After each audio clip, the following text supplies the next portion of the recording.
جارتي السورية قالت لي ارمي الحليب على الزيت المغلي، وعمري في حياتي ما كنت اتخيل ابدا ان بشوية زيت وكمان شوية حليب ممكن اعمل الكمية دي كلها. عملت 25 قطعة في اقل من 10 دقايق.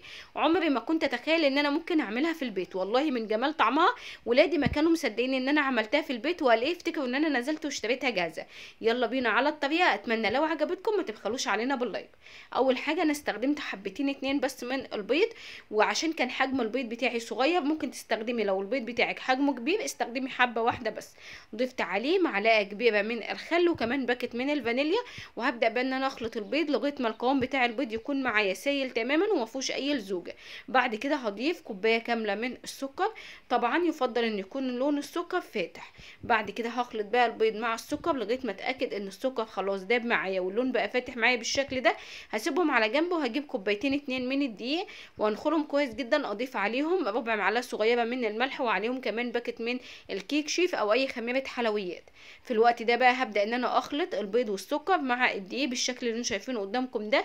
طبعا القوام بتاعنا هيكون تقيل جدا مفيش مشكله. كملوا باقي الخطوات لغايه ما نتاكد بقى ان كله اختلط مع بعضه. هسيبهم على جنب. وهنا انا استخدمت صينيه مقاس 30 في 40، دهنتها دهنه كده وبعدين بدرتها كده بالدقيق وبقت جاهزه معايا.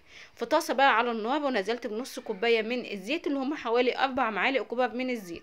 اول ما الزيت بتاعي بدا ان هو يدخل في مرحله غليان ضفت عليه كوبايه كامله من الحليب، وممكن كوبايه الحليب دي نقسمها نص حليب ونص ميه. قلبت بقى الحليب مع الزيت لغايه ما هنحس ان هما الاتنين فصلوا بالشكل اللي انتم شايفينه قدامكم ده. نطفي النار تماما وافضل بقى ان انا اقلب نص دقيقه بس. بعد كده بقى هنبدا ان احنا نضيفه على العجينه بتاعتنا ونقلب كده، وهتبص تلاقي ان القوام بتاعكم بقى خفيف جدا. ما تقلقيش وما تضيفيش اي دقيق خالص، القوام كده مظبوط. في الوقت ده شغلت الفرن على 180 مشغله من تحت بس.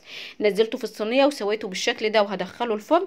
بياخد حوالي 45 دقيقه بيكون معانا عاوزه اقول لكم خفيف بشكل مش طبيعي. الكيك ده رهيب، هو بديل الكيك الاسفنجي. سقيته كده نص كوبايه من الحليب وهسيبه على جنب. طبعا احنا ممكن نقدمه بالطريقه دي وممكن بقى نعمل طبقه من الكريمه هتكون عباره عن كوبايه من الحليب ونص كوبايه من الكريم شانتيه وكمان ربع كوبايه من السكر. بعد ما حضرت الكريم شانتيه هبدا ان انا اعمله طبقه كده فوق الكيك بتاعنا. وبعدين هنبدا ان احنا نعمل صوص الشوكولاته بتاعنا، عباره عن نص كوبايه من الدقيق نص كوبايه من الميه، وكمان معانا معلقتين اتنين من الدقيق معلقتين اتنين من الكاكاو، وخلطتهم كويس جدا على البارد. وبعدين ببدا ان انا ارفعهم على النار. اول ما القوام بيتقل معانا زي ما انتم شايفين بالطريقه دي كده كده خلاص الصوص بقى جاهز معايا. بجيب اي بوله او طبق وهبدا ان انا انزل بالصوص، ومعايا هنا نص كوبايه من الزيت. ببدا ان انا اضيف نص كوبايه الزيت دي واحده واحده كده لغايه ما القوام يفك معايا، وكمان نطلع بصوص شوكولاته رهيب جدا.